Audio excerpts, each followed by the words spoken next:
Hey guys, it's Sienna. Welcome back to my channel. How have you guys been? Anytime I film a longer form video, I tend to take a longer break because it does take a lot out of me mentally for some reason. But I am back and I have been getting a lot of DMs lately of people asking me about my relationship. I made a video a while ago just talking little things about my trauma and my BPD. So I think some people might have guessed by now, but my BPD was really triggered by a certain trauma that I went through when I was a teenager. And I've been wanting to make a video just talking about my healing process for a really long time, but I just got too nervous to start filming, but now I feel kind of ready, or I do feel ready. And it's totally worth being nervous and filming this and getting it out there if it just helps one or two people. So yeah, today I'm going to talk about some things that no one tells you about when you're in a healthy relationship, especially after a not so healthy one, a traumatic one. So my boyfriend and I have been together for almost 6 years now, and we are currently doing long distance. So we met during university when I was in Toronto. We dated in person for a year, and then I came back to Korea during COVID, and we've been doing long distance ever since. Every 6 months, I think, 6 months to a year, we try to meet up. He comes to visit me in Korea a lot, but we also travel to many other countries. Whenever I tell people that we're doing long distance, a lot of people are like, oh no, that must be so hard. It is hard, but I think when you find the right person, it's really not that hard. I honestly think that it's so worth it. Obviously, we're not going to do long distance forever. I think we are in a really healthy place, and that's why I feel more comfortable to talk about this topic. But let me tell you, the first 2 years of our relationship, we really went through so much together. I was in the ER and it was it was not fun. I had a lot of mental health issues, and by that point really convinced myself that I was so ready to be in a relationship, and I wasn't. It turns out I did have a lot of unresolved things that I needed to work through. A lot of the things that I went through in the beginning of our relationship, I didn't think would be so triggering. I had gotten into dating when I felt like I was ready, when I felt like I was going to therapy and I was taking medications and I thought I was okay.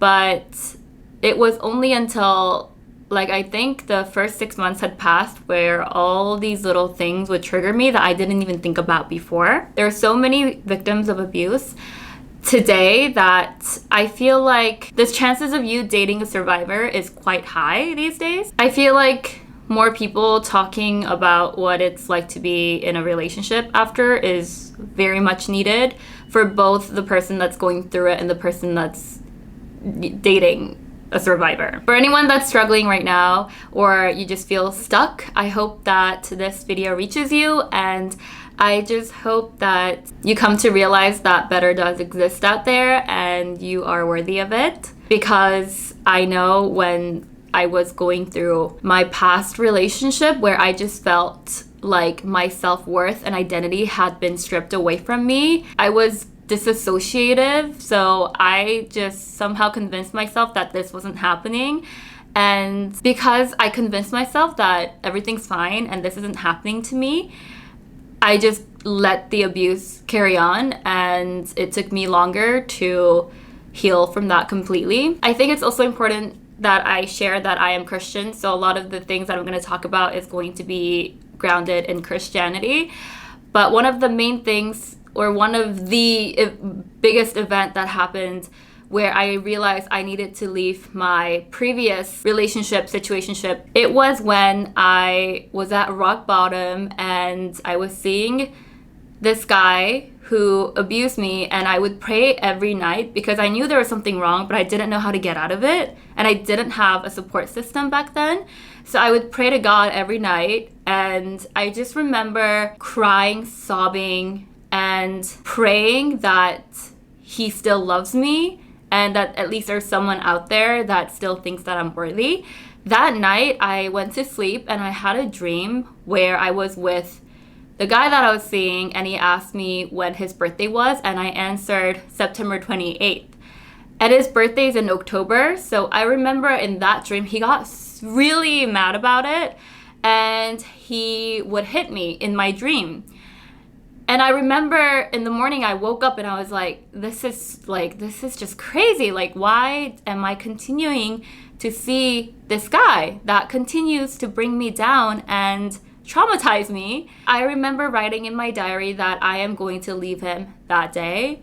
And it's so crazy because years later I look back at my diary and I had chills when I read it for the first time, because September 28th is now my boyfriend's birthday. And I feel like that was God telling me that better does exist out there. And that was like a wake-up call for me. So I just thought that was really crazy. I just wanted to share that. When you first start dating after healing yourself, you might feel worried, concerned, or afraid because you don't know who to trust. For me, I used to have, or I thought that I had a really good gut feeling. But when I was seeing the guy who had brought me down, I felt like my system was just all over the place. I felt like I couldn't trust my intuition anymore. I couldn't trust my gut instincts anymore. So I was just really confused. But in hindsight, looking back, I feel like it was very clear. Everything is very clear to me now, but when you're going through it, everything is just out of whack. When I first got into dating, I wasn't like dating so many different guys, but I just remember thinking to myself, like, there was a part of me when I thought I am never going to be able to trust anyone else again. But there was another part of me that really craved for connection and intimacy, and I felt very torn, and I think that's very normal. But either way, no matter how you're feeling, you shouldn't feel like you have to force yourself to go out there and form deeper relationships if you don't feel like you're ready. I was already going through years of therapy at that point, and I had found God, and I was on medication, so I felt like I was okay, but I wasn't. So even when you feel like you're finally okay with it, it can still be very terrifying. And this applies to relationships, friendships, just life events. You are never going to be 100% control of the things that happen to you, and that in itself is terrifying. I think nowadays there's so many distorted expectations of how a relationship should look like on social media. And I felt like I went through all this stuff. I'm gonna find my Prince Charming and I'm gonna have my happily ever after. We're not gonna have to work on our relationship at all. As soon as there's work involved, that's not for me. Like, that's a sign we should break up.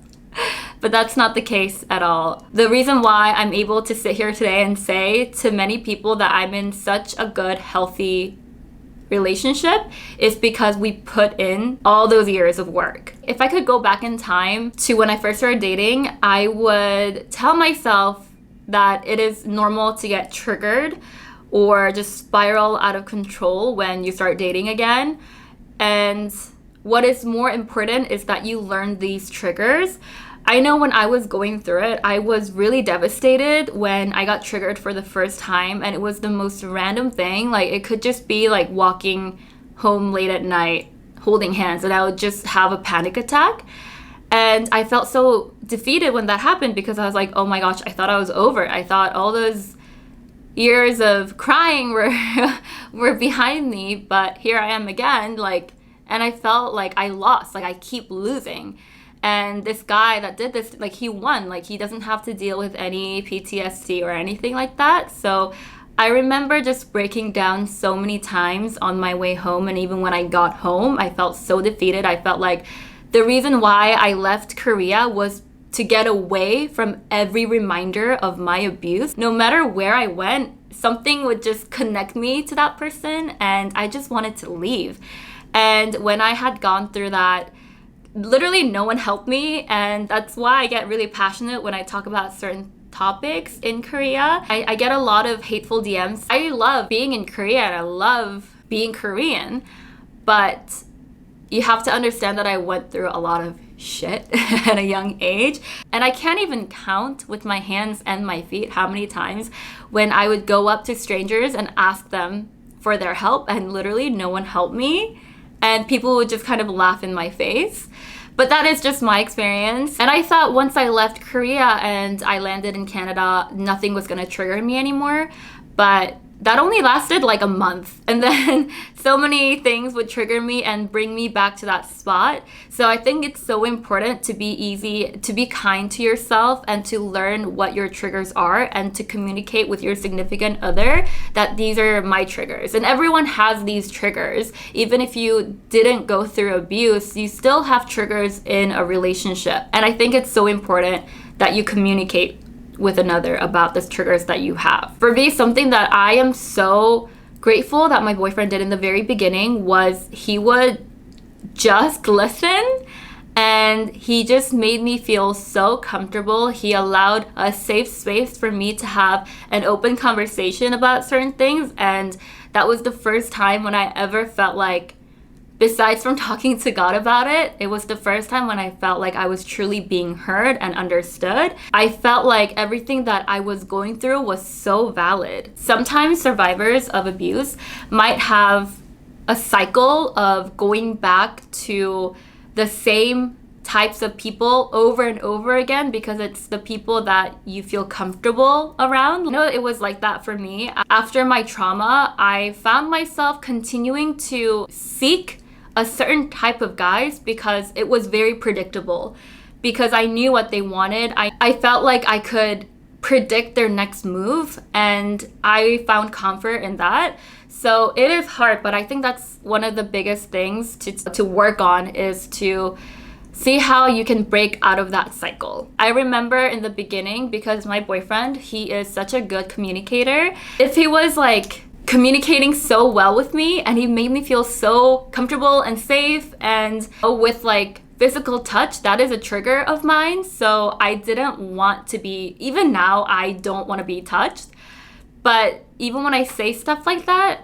he's just so cool with it. He's like, you know what, like it doesn't matter, you know? The response that he gives me, that kind of makes me think like, what the heck? Like, is this normal?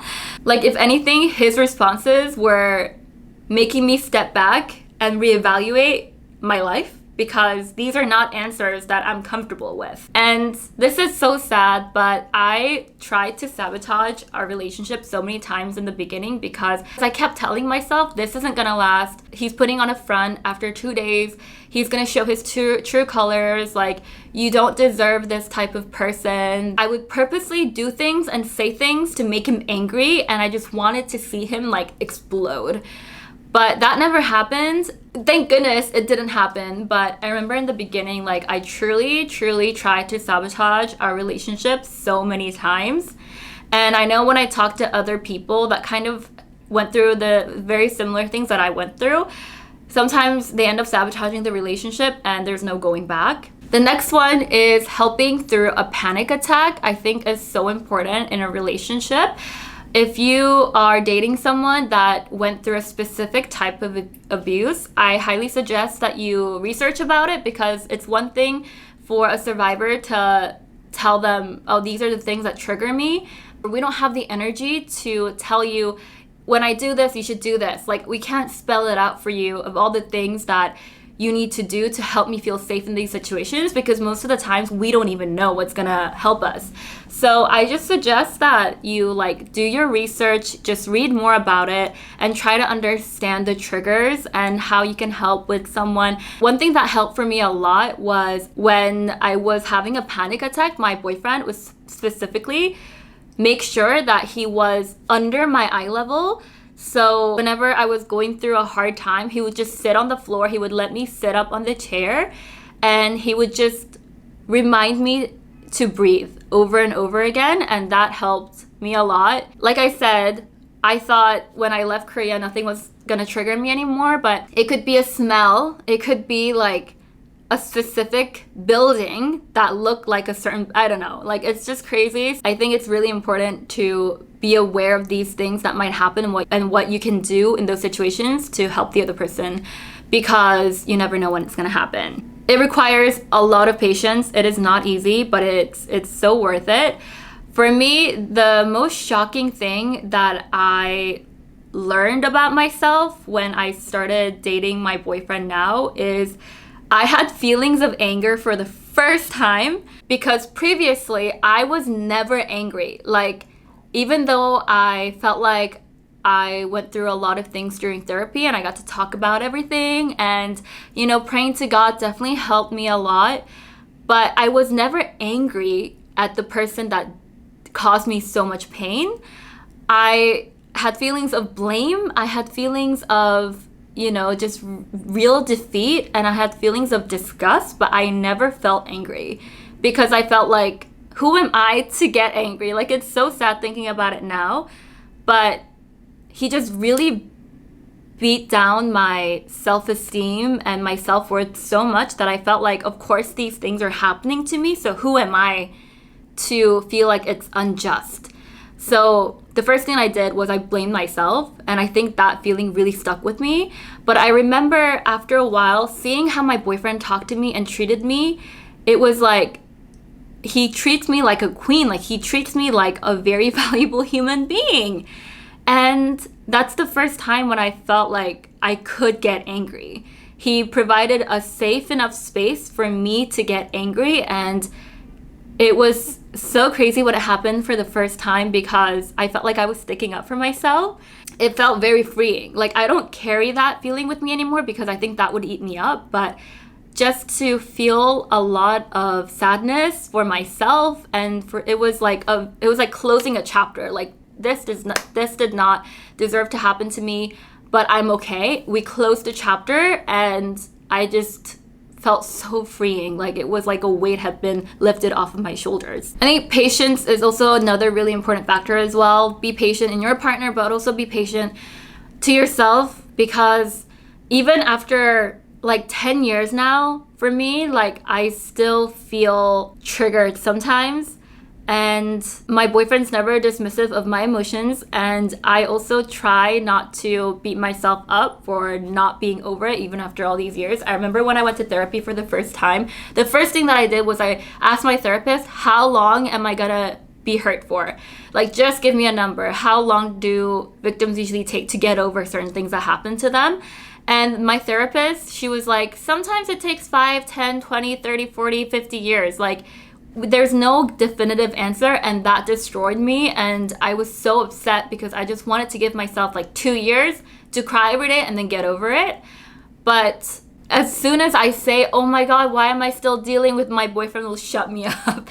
And he would be like, don't ever say that ever again. And I feel like that helps so much. Whenever you feel triggered, just let yourself go through it. Ground yourself. Keep telling yourself you're fine. You are loved. You're safe. And then come back and be proud of yourself that you are where you are now. And you can put the past behind you. But it is okay if sometimes it comes to haunt you. It's really important for you to take care of yourself. And I'm talking for both parties in a relationship, both for the partner and for the person that's going through a lot of unresolved trauma. Keep taking care of yourself. Remember that at the end of the day, you're the only person that can save yourself. Like, someone else can't do the job for you. You need to want to save yourself. The people around you can guide you to the right resources for you to heal. But at the end of the day, like, it does require hard work, but it is so worth it, and you'll be fine. You'll get there. It will not take forever. It's so crazy because I really struggled with understanding God's love for us. It's so crazy to even say, but I feel like looking back, I'm so glad that I went through everything, because I feel like through this and through dating my boyfriend, I'm able to see just like a tiny, tiny glimpse of God's love for us and how much we are valued. But yeah, if you're going through anything right now, if you feel like you're very stuck, or if you feel like you just started dating this amazing person, but you are scared that you're gonna ruin it, you're not. The right person will do the work with you. Don't ever give up. It is so worth it, and you're gonna come out the other side so much stronger, happier. When I was younger and I was going through all of that, there were times when I did want to give up, but I would have these really vivid dreams of an angel flying me out over the world and I was flying on the angel's back, and I was looking down and I was seeing the world. I was going to like Italy, France, just different parts of the world. And I remember saying out loud, there's so many things that I still want to experience and see, so many people I still want to meet. I want to carry on. And I remember that night I was dropped back to my body. And now, 20 years later, like 15 years later, 10 years later, I think now I'm finally meeting the people that I wanted to meet, seeing the places that I wanted to visit. It is so worth it. And I hope you guys get to experience that, and you will experience that. You are so worthy of the love. And I'm going to end the video here, but I hope you guys found this video helpful in any way. Please DM me on Instagram because it's easier to reach me there. It's at siennahong if you have any questions or if there's any other topics that you want me to talk about next. All right, I love you guys. Stay safe. Bye.